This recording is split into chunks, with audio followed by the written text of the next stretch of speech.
Hello everyone, I am Tacit, and today I'm going to be going over the new Gems of War Mythic of the Eye of Arges. So, this troop is going to be available as per usual in the Glory Gem Guild and VIP chests as the only option for the next week, and then it'll be in the drop table with everything else. So basically, next Friday's reset time, it'll be morphed back into the standard drop table. But anyways, for this week, you can just get exclusively him. And there might be a reason to actually get multiple of him. He is very similar. Well, first, let's go over the troop that he's based off of, as it would make a lot more sense as to what he does. So the Great Worm, not used too often, but a very fun gimmick troop, and that basically creates 2 skulls at the beginning of every single turn, and this does stack. So one method that is commonly used is using something good in first slot, either triple damage or good hero or anything else, and basically get 6 skulls per turn in order to feed the hero 6 skulls per turn.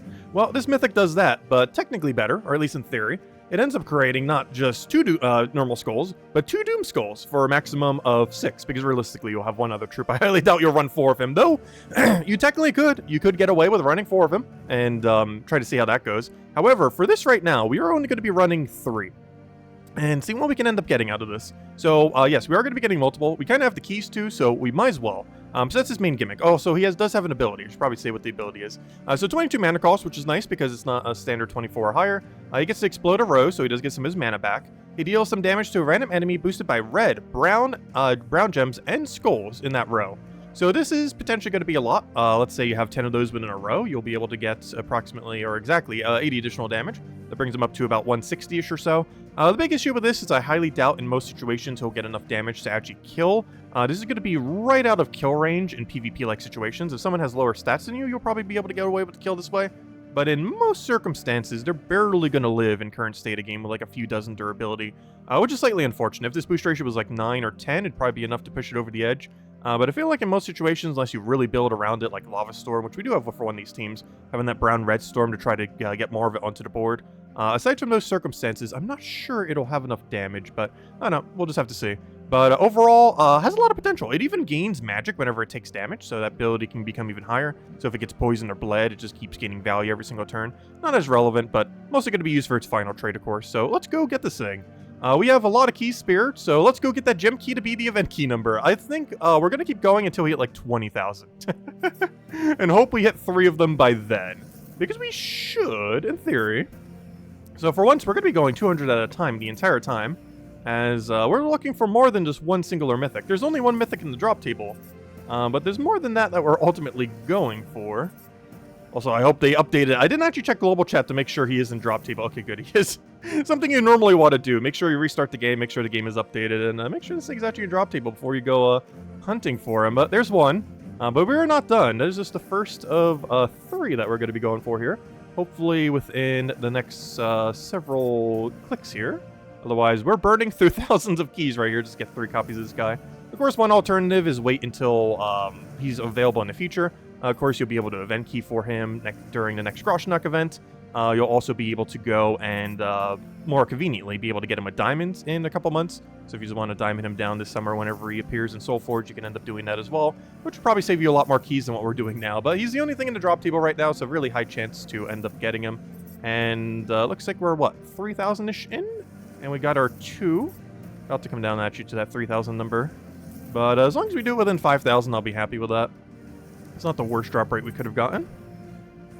As it is a 0.1% per gem key, or at least with gem keys anyways. And we have so many spears, I figured we used them for something already. Oh no. Come on, do it before it goes under 20,000. Are we going to go with only 2? At this point, I'm committing to the triple. We're going until we have it. Unfortunately, that might be many more keys, but... there we go. Okay, right before it. Right before we would have dipped under 20,000. Perfect, exactly what I wanted. But yeah, we burned through a little over 4,000 gem keys there. Which, was that worth it? No. But I wanted to show it just to see if it's actually viable or not. I would not advise doing the same. One is perfectly fine. I highly doubt many people, if barely anyone, will actually go down the triple route. And I highly doubt the triple route is actually that good, but hey, let's see what it could do. We're going to be testing it with Web Spinner. It's one of the more classic ones, but obviously you could do it with any number of things. But for this video, we're just going to go with just Web Spinner for now. Might test it with a few more later on. And of course, we have the cheap version of it too. Obviously, you could combine it with Great Worm, so if you do only have one, you still have triple skull per turn. It's just only some of it would be Doomskull, not all of it. So you do have access to doing similar. even if you don't have multiple of them. It just won't be as many Doomskulls specifically. Even with none of him, you still have access to mechanic. It's just normal skulls instead of Doomskull specifically. But anyways, let's go get this guy fully traded. Actually, you know what? Let's go use the big old orange. We like barely ever use these little guys. Do that, do that. Don't accidentally use the power. That would be awful. Is he worth meddling? Probably not. What did he even get for being meddled? Out of curiosity. He's a striker, so he does get a little bit of damage there. 4 magic, 4 attack. I don't know, is that worth it on him? He does utilize both. Not that well, but he does utilize both. Also, why does his attack value look so low? Is that normal? His attack value looks really low. I know he doesn't have his +4 yet, but that seems a little bit lower than where it should be. I don't know, this seems like a low average attack. Doesn't really matter too much later in the game because most stats tend to be relatively samey. But that is a relatively low attack value, so the 4 attack actually would come into play. As far as this mythic, it does allow you to get Rush Knock to 24 star. I don't think that's relevant for anything, though. I do believe that is tribute chance, so I guess it's a little bit relevant. Oh no, we need another elite level. Time to go upgrade him, no. Let's see. But yeah, that's a little bit of extra tribute chance there. Not much, but you know, every little bit helps to get that extra gem or 2 per hour. Anyways, let's go mess with this thing. So PvP now. Let's go to like Sword's Edge or something. Let's see. Do we even have this on Explore 12? We do. Okay. So let's go over to the first one. And the one I'm most curious about. Does it work? Is the main question. Did we waste several thousand gem cubes, or does this team actually work? But let's just see. I'm leaning on the side of it does, but it's probably not worth the amount of resources it does to get it. So we get a bunch of skulls, as you can see, every single beginning of turn. You combine this with any number of 1 slots, of course.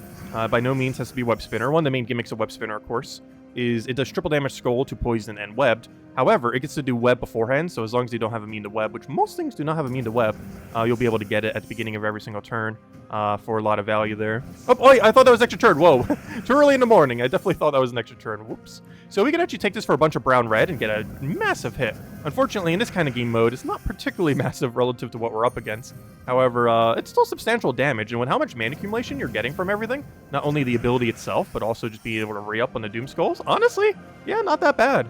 I can actually see myself using this version. I don't feel like I use the other version as much, like, you know, with the worm, as I personally didn't care for it as much, especially since they kind of nerfed him, because he was actually better when he had 50% mana start compared to the skulls. But this change, or not change, but this new troop having the option to it, the Doomskulls kind of fixed the biggest issue that the other team had. The other team had a big issue of how on earth do you get mana? And this has a solution to that. You just have Doomskull. So they explode, you clear the board. He has mana accumulation on himself, which was something that the other one distinctly did not have, and had even less of when he got removed at the 50% mana start. He does not gain any mana when he does his ability, whereas not only are you exploding some of your Doomskulls, but you're also exploding entire row and boost ratioing from all those skulls, the brown and the red.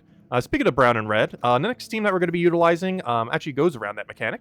So we're using another Underworld faction troop here from Fire Rift. And, well, I say other compared to the one that we're about to get to, which goes all in on it. But anyways, this has Brown-Red's Perpetual Storm every single turn. And this Brown-Red Storm is obviously very beneficial for 2 reasons. One, we're actually doing it with Lord Slaughter, another very good Doomskull-related mechanic. And he gets to convert all those Browns to Doomskulls, which is very strong. He also gets to be the only troop in the entire game that has the capability of overwriting the enemy's armor. So you will always hit true damage on them, essentially, when you take skulls. And he also gets to summon a Doomstorm at the start of battle, so you can kind of utilize that turn 1. Actually, never mind. With the order that we have it in, he actually won't utilize that. But you can utilize his score reduction. Because on turn 1, we're actually going to get Brown-Red Storm still, because of Lava Storm being further back. If this was like in front of it, it would do it for turn 1. But obviously, we want Lord of Slaughter to be pretty high up there. Thrall is here for the obvious reason of mana. And then, of course, we have the Eye of Arges, which will be doing a couple things. Obviously, it has Doomskull synergy with Lord of Slaughter, so we'll be able to get that. It'll be able to get boost ratio from all the brown, red, and skull that we'll have from Magma Dragon, or more specifically brown and red. And, yeah, we'll see how it goes. And we're using Thrall as our primary mana accumulator. So much so, we're actually going double purple, so he has +3 purple. This is mostly just to overcommit to it, just to make sure we truly have the mechanic ready to go. So this will make sure that as soon as we take this purple, we will guarantee have full mana.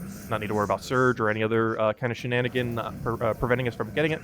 So as you can see, a lot of brown, a lot of red, a lot of everything we need. We have full mana on everything. Let's go for a bunch of damage. Boom. Got those little death gems in there. The only big issue here is we don't really have too much extra turn potential. We could try for it off of that, but we'll try for like a nice big area right over here. Try to get that boost ratio. Unfortunately, it is random hit. You do not get to choose where that damage goes, which is kind of unfortunate. We have access to AoE too, which is kind of funny if we really want to go down that route. And one other funny thing, though I highly doubt you'll be able to get to use it, he does not have immune to burn. So he can end up burning himself and getting some extra magic that way. Which is something that you can do with this team since we do have access to those little lava gem thingies. That's not going to be too much value, but, you know, every little bit can kind of help. I highly doubt it will generally take too many turns for it to, or, you know, there won't necessarily be enough turns to really get that much value from it, but it is an option that can be gone down. One other thing that you can do is you can actually explode in an area that might give you slightly more Doomskull area to overall explode, meaning you can sometimes explode about half the board, or if you're really lucky, almost the entire board, because you can chain, you can do his 3x3 row, and then try to chain that into a bunch of Doomskulls to try to get a bigger range. Like, if we did it right here, it'll explode all the way over there, all the way down there, despite the fact that we did it all the way over here. It would explode as low as all the way down here, so you can get quite a bit of value sometimes from that, depending on where all the Doomskulls are aligned at a given moment in time. And then we'll go for the last little finisher here, as long as it doesn't miss, and it doesn't. Got the extra turn, though we are frozen, but we extra turned on something else, so it's fine. We're not we are frozen on red. This freeze is a little annoying. Okay, you know what? Let's go for mega boost ratio there. And that is enough to actually kill it out. Nice. Alright, there we go. And now let's go for the budget team. So this one uses basically the old meta of, you know, the Great Worm, combining it with just a really safe option. You can put pretty much anything here, as we mentioned before. This is just going down the tankier route. You could even put a triple damage burning option here and kind of put burning in there if you really want to, so you can still have the triple mechanic. But I went with something that most people probably have upgraded, either a Titan or an Elementalist. And just kind of having that in first slot, using as our mana accumulator with Mountain Crusher. Mountain Crusher does get a little bit less value with only one of the guy, compared to having multiple, but it should still be able to get enough that it gets Brownstorm, gets everything else that it kind of needs for mana, and boost ratio, and go from there. So right here, do we want the skull? You know what, we'll try for a blue off this guy, and we actually got it. Nice. Gotta try for them. If you're already gonna take it anyways and has extra value chance, might as well. Alright, so we already killed that out. Obviously, we can go for this. Unfortunately, we don't have as many Doomskulls this time around, as we're only creating 2 per turn. However, we are still getting a lot of skulls on the board per turn. We're still getting the full 6, but only 2 of those happen to be Doomskull every single time. But the actual amount of skulls is still the same, just less of them being Doomskulls. And I do consider this a cheap team because, well, for one, it's super easy to obtain Mountain Crusher. You get this just from early game. You'll probably have it by level 200 or so. You get it from Brown Mastery. This is the Mythic, so obviously we have to have it in the team as we're going over Mythic teams. And this, even though he's a Legendary, he is a Faction Legendary, which are honestly easier to get than Epics that aren't Faction related. Simply because you could just always throw shards at Worm Run and be able to get this troop at any point, including right now if you really wanted to. You know what, we're going to go for the skull right here instead of a boost ratio poke, and we even got an extra turn from it, and now we'll go for as much boost ratio as we can. We'll try to get some of the skulls together. You can also try to cascade his 3x3. I haven't really been trying to do that as much. On the other battles, it's harder to do because there's so many Doomskulls, but when you have a little bit less Doomskulls, you could try to align it if you really want to. Like right here, for example, I can actually get a blue. So if I do it right here, we'll get a 3 blue and get a little bit of mana there. And apparently somewhere else, we also extra turn, so kind of convenient. But yeah, you can do stuff like that. It's a little bit harder to do when you have this 3 version, because with 6 Doomskulls on the board, a lot more is being exploded, and it's a little bit more complicated to do. Well, in one like this, where you don't have as many Doomskulls, it's actually slightly easier. We do have AoE option, if we really want to. I kind of want to here, just to make sure it doesn't hit the other option, to be honest, so we are going to go for that. Might as well use his ability, and that kills that out, and now we will guarantee be able to focus all on that option right there. So we're actually going to try for the Brown Cascade here. See if we can get it. We have a couple options where we can kind of get a brown, and nice, we did get it in one of the options we tried for. Perfect. Exactly what you want to see. And what am I doing? We already have the win condition. We just go for his ability again, and boom, dead. But overall, Groshnok finally has a good Mythic. For any of you that don't know, Groshnok has been notorious for having some of the worst Mythics in the entire game. And this does finally give Groshnok a Mythic that is not horrible. If anything, is actually kind of good. But yeah, if we go over here, it has had a horrible track record. It started with Gargantar, which did nothing, and then boost ratios to slightly more than nothing. Actually, even boost ratio to almost max, he's doing less damage than this thing, though this one does do it randomly instead of targeted. It is so sad how little he does. Then they added Shade of Zorn, which also does similarly nothing. Slightly better, but not much of an improvement.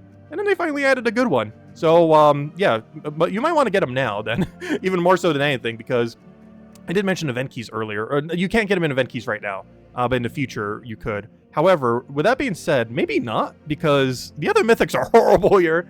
So you might just want to go get the Eye of Arges now and just like never throw event keys here again until you just absolutely have to for completion's sake. Because the other 2 Mythics are very undesirable. Whereas the only thing you really want from this kingdom, as far as Mythics are concerned, is Eye of Arges. So overall, I am very surprised by this trip. I knew it was going to be like half decent, but honestly, it seems a lot better than I initially anticipated. I can actually see myself using this mechanic before. I didn't really with the worms, but this fixes pretty much every issue the worms had, most notably mana accumulation. So now you can go triple of him. I'm pretty sure you can even go quad. We're not going to do that now. Maybe when he's in Soul Forge available that week, we'll go and get a 4th of him just for the fun of it. spend 4,000 diamonds, get herself a 4th copy, and to see what it will do. But for now, we'll stick with 3. I think that's enough. And of course, you could just stick with 1. There are plenty of teams you can get away with only 1 of him, so no need to go for a multiple if you don't necessarily want to. I don't really feel like this team's going to be like overly meta. Obviously, it's fun to mess around with, but I don't see myself using it like a lot. But it is a option nonetheless. But anyways, guys, I'll wrap it up for now. If you still have any other questions, feel free to leave in the comment section below. If you have any teams of your own that you wish to share, also feel free to leave it in the comment section below. I would love to see them. I'm pretty sure other people would also love to see them, so they can also utilize them. But anyways, I hope you all have a wonderful weekend. Best of luck if you're going to be trying for the Mythic this weekend, as that's pretty much the only thing we got going on. I think the other thing was the Arena event, which means, yeah, pretty much only the Mythic. So you still have a whole week to go get it. I do advise getting at least 1 copy. It's pretty high up there as far as viability. And you don't necessarily need multiple in order to make it work. 1 is perfectly fine. Anyways, guys, we'll catch you later. Goodbye, everyone. And thanks for watching.